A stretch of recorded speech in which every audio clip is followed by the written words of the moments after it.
محمد رسول الله.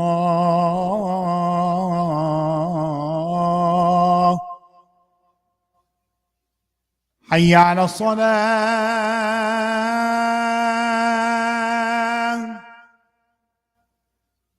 حي على الصلاة،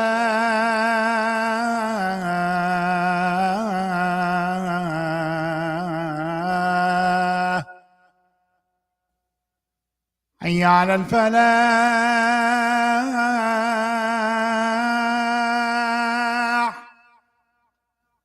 حي على الفلاح.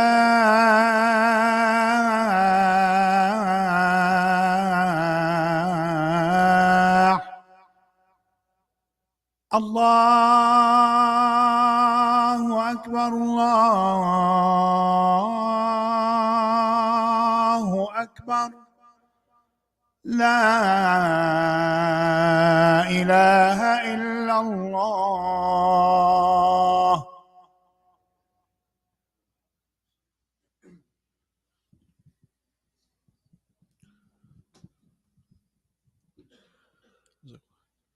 إن الحمد لله نحمده ونستعينه ونستغفره ونعوذ بالله من شرور أنفسنا ومن سيئات أعمالنا. من يهده الله فلا مضل له ومن يضل فلا هادي له، وأشهد أن لا إله إلا الله وحده لا شريك له، وأشهد أن محمدا عبده ورسوله. أما بعد، فإن أصدق الحديث كتاب الله تعالى، وأحسن الهدي هدي محمد صلى الله عليه وسلم، وشر الأمور محدثاتها، وكل محدثة بدعة، وكل بدعة ضلالة، وكل ضلالة في النار. قال الله تعالى: يا أيها الذين آمنوا اتقوا الله حق تقاته ولا تموتن إلا وأنتم مسلمون. يا أيها الناس اتقوا ربكم الذي خلقكم من نفس واحدة وخلق منها زوجها وبث منهما رجالا كثيرا ونساء، واتقوا الله الذي تساءلون به والأرحام إن الله كان عليكم رقيبا. يا أيها الذين آمنوا اتقوا الله وقولوا قولا سديدا يصلح لكم أعمالكم ويغفر لكم ذنوبكم، ومن يطع الله ورسوله فقد فاز فوزا عظيما. ثم أما بعد. All thanks and praise due to Allah subhanahu wa ta'ala, for we seek His help and His forgiveness, and we seek refuge in Allah from the evil within ourselves and the consequences of our evil deeds. Whoever Allah guides can never be led astray, and whoever Allah leads astray can never find guidance. And I bear witness that Prophet Muhammad sallallahu alaihi wasallam is his last and final messenger. As humans, we have a tendency to sometimes not be cautious or not be aware of our surroundings and our situations when it comes to our interactions with other individuals. Perhaps we may put some people on the spot sometimes. So perhaps we may come with information that is wrong. Perhaps we may put someone in a position where they are uncomfortable.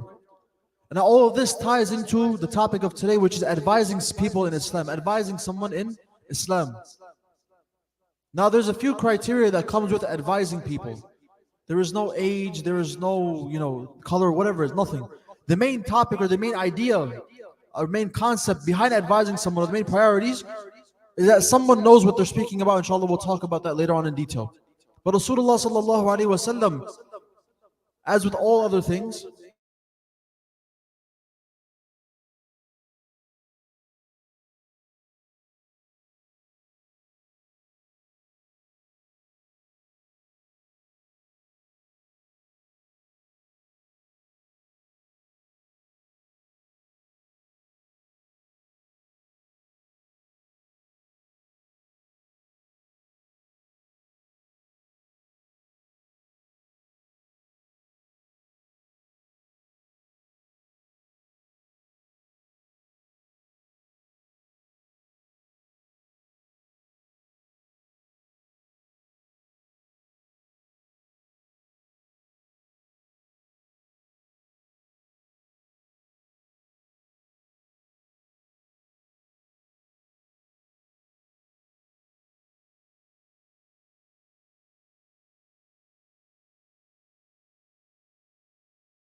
So if I want to advise and I want someone to listen to me and I have their best interest at heart and I'm doing it for the sake of Allah, so that way I get reward for it. If this is my intention, I want them to be receptive to what I say. I want them to take that advice. I want them to listen. So therefore I should create a setting, an environment where they are comfortable. This is extremely, extremely important. If you put anyone on the spot, if you embarrass anyone, whatever you say in through one ear, out the other. You should not create that environment. You should not turn this person away from the deen. And sometimes, oftentimes, when someone is not Muslim, when someone is perhaps coming to the masjid to learn Islam, or if someone's a new revert, they may not know these things, so there's no need to put them on the spot. Number 3, that brings us to our third point, is giving your fellow Muslims the benefit of the doubt. A lot of times we just expect people to know everything. Rasulullah ﷺ tells us in numerous hadith that us as Muslims, as Muslims, we should give each other the benefit of the doubt. Even if you see haram near the mouth of the individual, expect that it just fell there. Or perhaps if you see them with something or doing something haram, expect the best. Give them the benefit of the doubt. You do not know for certain what the situation is. As a Muslim, give them the doubt, no problem. That same idea would apply in terms of knowledge as well. Perhaps someone is doing something wrong. Do not expect everyone to be a scholar. Do not expect everyone to know everything. If you know something, they may not know it. And if they know something, you may not know it. So therefore, when you advise, do not have that arrogance in you that you are more superior to them. We are not the ones that judge that. Allah subhanahu wa ta'ala is the one that values that or holds someone else. He knows what's in our hearts. I do not know what's in your hearts, and vice versa. Do not hold yourself above someone when advising them. You are not in a position of authority. You're not above them. You are all on the same level in terms of being brothers. We're here to help each other, not be against each other. So being, number 1, sincere to the cause of Allah, making sure that you create an environment for them which makes them receptive to that advice that you give them. And number 3 is to not be arrogant. And this is the most important point that I want to talk about. Inshallah, a few more points, but this is the most important. And numerous, like the scholars talk about this, that you have to verify the information that you give them when advising someone. You have to verify the information that you give them when you're advising someone. Just because you heard someone say it, and just because you heard it off Facebook, and unfortunately we have the issue of things circulating on social media, on WhatsApp, on TikTok, you name it, it's there. They take that information and they give it to the next person. This will fall onto you. If someone follows this and they hurt themselves, it will be on you. We look at the example of the companions when they were in the desert. When a companion fell asleep and he woke up and he had to make ghusl. Something happened in his sleep where he had to make ghusl and he didn't know what to do. They were in the desert. For those of you that know, in the daytime, deserts are extremely hot, and at nighttime, they are very cold, extremely cold. Water is scarce, all these things. He sought the advice of other companions and asked them, what do? I know I have to make ghusl, but should I, if I do ghusl, I put water on my entire body, it's in a desert, we're going to get extremely sick. He asked them and he seeks their advice as to what they should do. The companions that were present near him eventually came to the conclusion that he should not use tayammum, he should not do any of this, he should actually use the water. I know as you may know, Allah subhanahu wa ta'ala has given us the exception when certain situations happen, you are able to use the dirt to make wudu, whatever it is. They asked him, what should I do? They said, use the entire water. Use the water on your entire body. The companion does as he is told. He has sought the advice of the companions and said to the ghusl, he does the water on his entire body. He eventually falls ill and dies. Rasulullah ﷺ found out about this. The companions went and they told him and they said, indeed you guys have killed him. This is what happens when we do not seek proper knowledge and we advise without knowing what we are talking about. It is extremely, extremely important that when you advise, you are for certain. And there is nothing wrong. And let me reiterate this fact, that there is nothing wrong with saying, I do not know. We are not all scholars of Islam. We do not all wake up out of nowhere and know all the hadith and this and that. No. If you do not know something, go to someone that knows, that has studied, that has seek knowledge. And you yourself seek knowledge as well. Rasulullah ﷺ has told us that it is an obligation upon every Muslim to seek knowledge. Or else that comes under the category of ignorance. There's a whole hadith about ignorance, and it's every responsibility, or it's the duty of every Muslim to seek knowledge, especially in a day and time like this where Islam is being targeted left and right.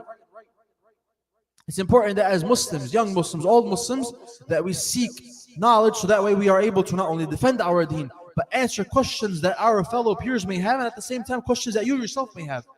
So number one, be sincere to the cause of Allah. Do this for the sake of Allah. Be sincere and have their best interest at heart. Create an environment for them that is comfortable for them. Advise them in private. Give them hints. Do not be blunt and direct with your words. Do not be harsh with your words. Rasulullah sallallahu alaihi wasallam is the best of examples. Extremely soft-spoken we need to be. And that's the footsteps that we should follow. And also make sure that you search and you do your due diligence in terms of verifying the information that you provide to others. So that way, if they do something wrong, that sin does not fall on you. We ask Allah subhanahu wa ta'ala to allow us to advise our fellow Muslims and allow it to make it heavy on our skills. And we ask Allah subhanahu wa ta'ala to make us a resource for the Muslim community. And we ask Allah subhanahu wa ta'ala to allow us to stay on the straight path and stay firm on the straight path. أقول قولي هذا واستغفر الله لي ولكم.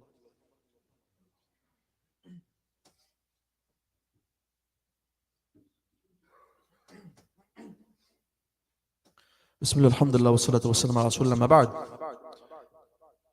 These are the main categories or main topics or criteria when it comes to advising an individual. But there's one thing that I also want to focus on. And this is, aside from it being a religious thing, it's also a cultural thing as well.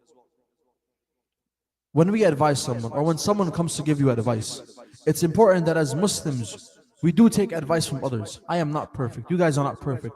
We are here, like I mentioned earlier, to come together and to help each other. A beautiful masajid like this has plenty of shuyukh, has plenty of individuals that are knowledgeable, and it's important that we seek advice and we seek help and knowledge from them. But when someone comes to you to give you advice, as humans we tend to become defensive. We automatically, whatever they say, no, I'm right, or this person wants to criticize me, or this person's wrong. This is a mindset that will set you up for failure in life. Just because someone is saying something about you that you do not want to hear does not mean that individual is incorrect.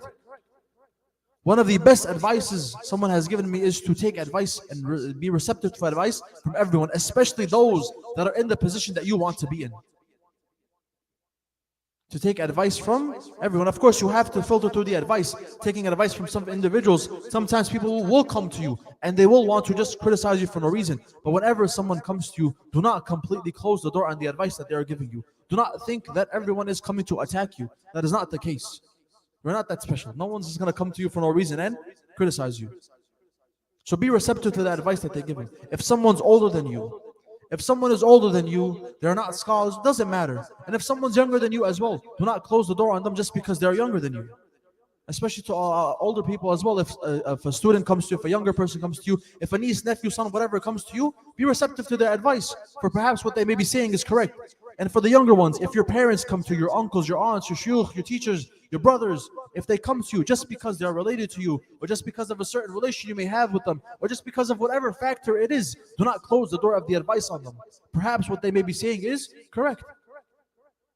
Be receptive to the advice that comes to you. Wallahi, this is a blessing in disguise. Oftentimes, people will see that they are spending their lifetime doing something wrong. They have to pick up a book, go study, go to a lecture, whatever it is, to find out that they are doing something wrong. But the advice has come to you. Allah subhanahu wa ta'ala has brought that advice and that correction and whatever you're doing is wrong directly to you. What more could you ask for? And we have to be receptive to this advice. Oftentimes, we cause arguments, we cause all these things. And of course, it goes both ways. You have to create that scenario, that setting. Do so in a manner that is making them receptive. Be soft with your words. Make it so that that individual knows that you have the best interest at heart. Make it so that person knows that, yes, I want to look out for my fellow Muslim. If you go to them, you attack them, what you're doing is wrong, you're going to go to Jahannam, all of this, that person's not going to listen to you. And at the same time, the one that is listening, understand that what this person is saying may be true. Ask them, no problem. Brother, what is the source? Brother, where's this ayah? And you also say so in a manner that will not make it seem as though you are being defensive. Oh, what are you saying? Is this wrong? Give me the hadith, give me the ayah. No, brother, I appreciate the advice. What you're saying, I understand. If you don't mind, can I get the reference for this, please? These are the way, this is the etiquette of Rasulullah sallallahu alaihi wasallam, being kind to others, being thoughtful of what he is saying. And these are footsteps that we should follow as well. And wallahi, I swear by Allah, when you do this, when you open up your hearts to the advice of your Muslim brothers, and at the same time open up your hearts to giving the best for your Muslim brothers, you will see that this ummah will be united. Forget about the ummah, this community alone will be united. And that community will eventually grow and connect with other communities, and the ummah will come together. But right now, we all are all in our little bubble. We don't want to listen to whatever someone has to say. I think I am better than this person. This person thinks I am better than that individual, this and that. And we hold ourselves above each other, and I'm better than this person. What is this? What is this? You are not better than the individual to your left, to your right, in front of you, behind you. Allah subhanahu wa ta'ala is the one that dictates that. So why is there a sense of arrogance? Why is there, I don't want to listen to this person because I've graduated from so-and-so and I'm not going to. You look at the companions. They spent time with Rasulullah sallallahu alayhi wa sallam. Better than any university, any this, any that. They spent time with the individual to which the Quran was revealed to, but yet they still made mistakes and then they were corrected. So it doesn't matter where you've come from, your background, your this, your that, where you've studied. Listen to each other. Advise each other. Have the best interest at heart. This applies to advice as well. But the idea applies in all things. Help your Muslim brothers out. This is what we are lacking as an ummah, unity. And when you start off by something simple, forget about materialistic things, forget about charitable help, forget about food, forget about clothing, whatever it is. If we start off with something as simple as our words, it will carry into all other actions. It would carry into the charitable work. It would carry into this. It will carry into that. But you start off with something that is not tangible. Have that intent of having the best interest of your Muslim brothers at heart for the sake of Allah, not for your benefit. This is most important as well. The intention is to do it for the sake of Allah, and I guarantee you that you will see the unity that comes together. And lastly, the one exception that is to the scenario that we were talking about earlier. The one exception when it comes to giving advice in public is when an individual has made a mistake, for example, in front of a large gathering of people. For example, if I have quoted, may Allah forgive all of our shortcomings. If I misquoted ayah, misquoted hadith, we should do so. You should perhaps come to that individual in a manner, perhaps pull him to the side where at least people can hear that the individual has done something wrong or has stated something that is wrong. But again, there is a hikmah to doing all of this. So if giving that advice publicly serves a greater purpose of helping out the general public, then that individual, and scholars say, can give that advice in public. And lastly, Allah subhanahu wa ta'ala tells in the Quran, "Ud'u ila sabili rabbika bil hikmah wal maw'izatil hasanah wajadilhum billati hi ahsan." Invite to the way of your Lord with wisdom and good speech, and argue with them in the best of ways. Arguing meaning speaking to them in the best of ways, having the best of knowledge, quoting and having information for everything it is that you say, and most importantly, with wisdom and with good speech. One ayah that summarizes all of this simply, to put it, and wallahi, you will see the difference not only in your life, in the community, but simply your interactions with other individuals. And most importantly, you seek the knowledge before you advise individuals. Seek that knowledge. Make sure what you are saying is correct. Have evidence for it. There's nothing wrong if someone asks you for that evidence. And then make sure when you advise, you follow, most importantly, the steps that Rasulullah sallallahu alaihi wasallam has laid for us, and that applies to everything. And I guarantee that you will see a change in your life and in your interactions. We ask Allah subhanahu wa ta'ala to allow the ummah to be united. We ask Allah subhanahu wa ta'ala to allow us to be a source of benefit for our fellow Muslim brothers and sisters. We ask Allah subhanahu wa ta'ala to allow us to advise our Muslim brothers and sisters, to allow us to be united. We ask Allah subhanahu wa ta'ala to forgive all of our shortcomings. Allow us to prosper in this dunya and the akhirah. We ask Allah subhanahu wa ta'ala, the way we are united here right now, to unite us in Jannat al-Firdaus. Make it easy for anyone that has any shortcomings, any issues, any calamities. Ya Allah, please make it easy for them. We ask Allah subhanahu wa ta'ala to help Muslims across the globe. We ask Allah subhanahu wa ta'ala to help Muslims across the globe, to allow the ummah to be successful and prosperous. And like I mentioned earlier, we ask Allah subhanahu wa ta'ala to allow us to be united in Jannat al-Firdaus. ربنا آتنا في الدنيا حسنة وفي الآخرة حسنة وقنا عذاب النار. أقول قولي هذا واستغفر الله لي ولكم. سبحانك الله وبحمدك أشهد أن لا إله إلا أنت أستغفرك وأتوب إليك. وأقم الصلاة. الله أكبر الله أكبر. أشهد أن لا إله إلا الله. أشهد أن محمد رسول الله. حي على الصلاة حي على الفلاح. قد قامت الصلاة قد قامت الصلاة. الله أكبر الله أكبر. لا إله إلا الله.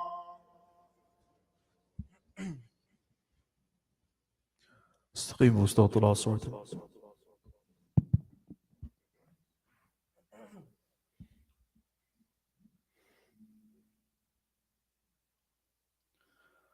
الله أكبر.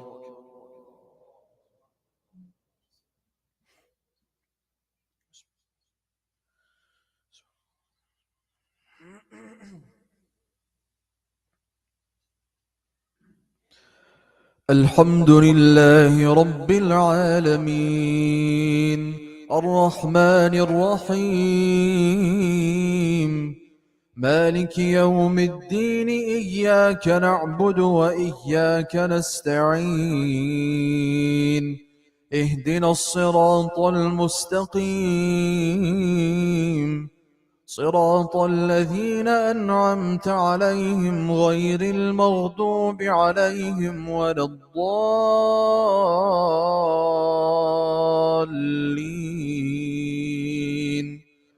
آمين.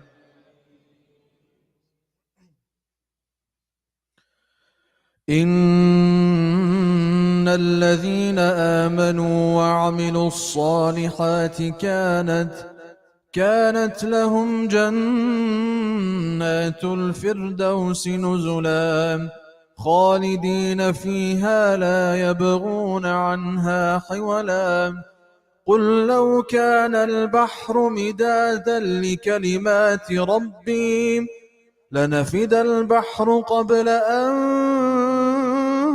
تنفد كلمات ربي ولو جئنا بمثله مددا قل إنما أنا بشر مثلكم يوحى إلي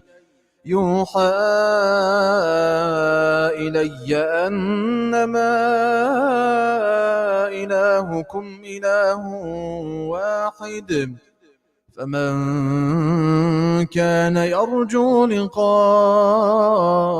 ربه فليعمل عملا صالحا ولا يشرك بعبادة ربه أحدا. الله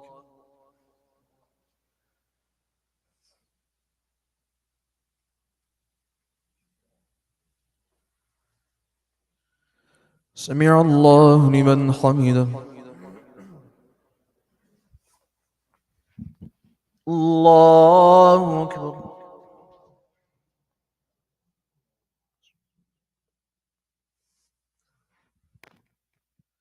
الله أكبر. الله أكبر.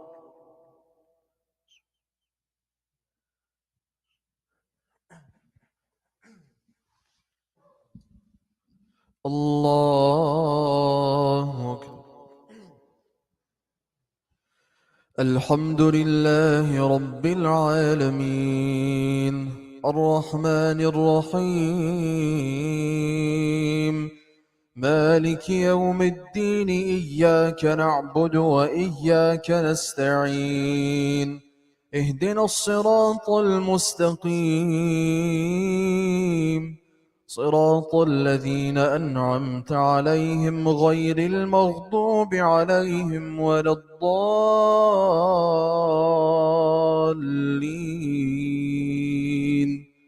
آمين.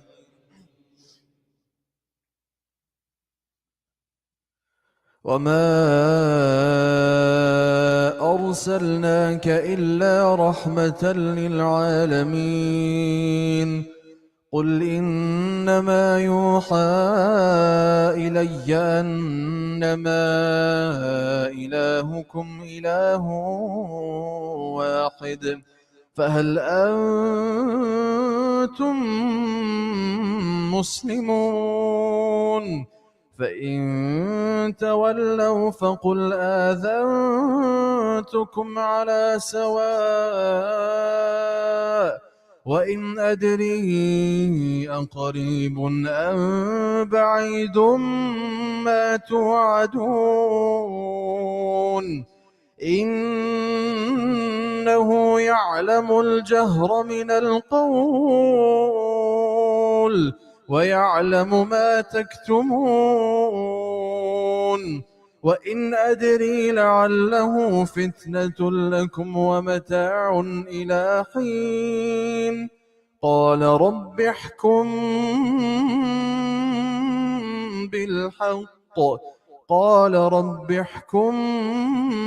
بالحق وربنا الرحمن المستعان وربنا الرحمن المستعان على ما تصفون. الله.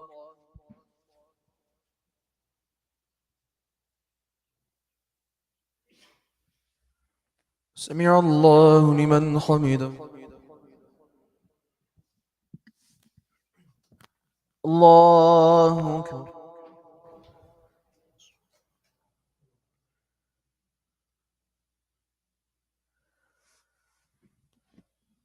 الله أكبر.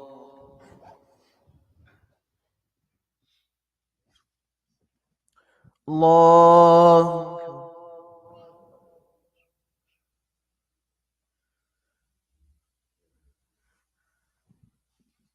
الله أكبر.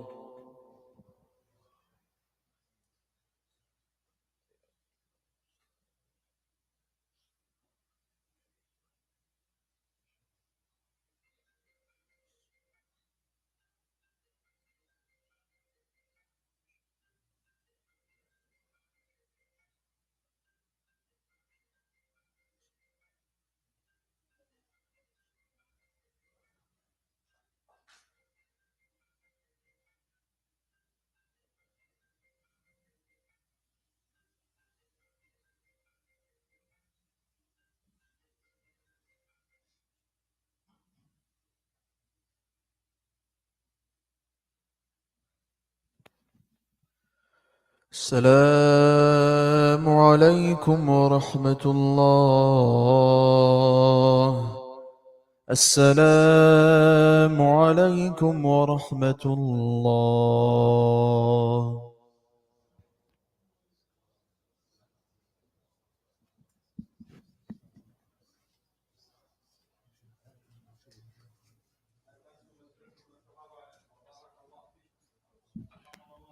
Assalamu alaikum wa rahmatullahi wa barakatuh. I just wanted to give a quick reminder for those that know and for those that don't know. Tomorrow, inshallah, we're going to have Imam Wesley, is also known by Abu Sumayya. He's going to be having a workshop. It's called a Dawah workshop. As if you guys seen the people that's on the streets or setting up the Dawah table, talking to the non-Muslims and spreading the deen. So this workshop is going to be teaching us how to speak to these individuals, what characteristics, how to deal with different type of individuals that show up to these tables, like talking about the atheists or the Catholics or the Christians. Is going to be teaching us all these things. So I encourage you to step out tomorrow, inshallah. It's going to be between 6 p.m. to 8 p.m. inshallah. It's going to be held here in our masjid in ICUC in Union. So I encourage you, for you, your friends or family members, to come out and gain as much knowledge as possible from Imam Wesley. Barakallahu feekum. Assalamu alaikum.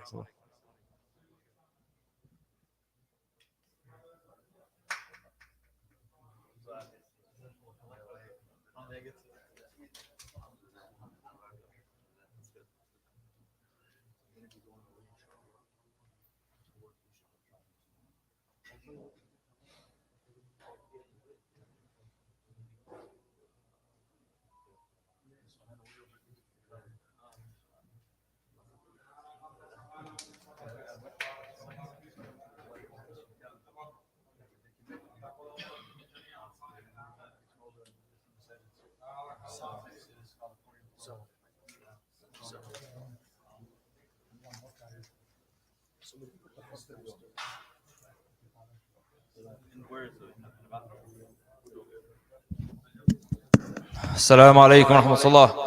Somebody had forgot their watch. Okay, never mind.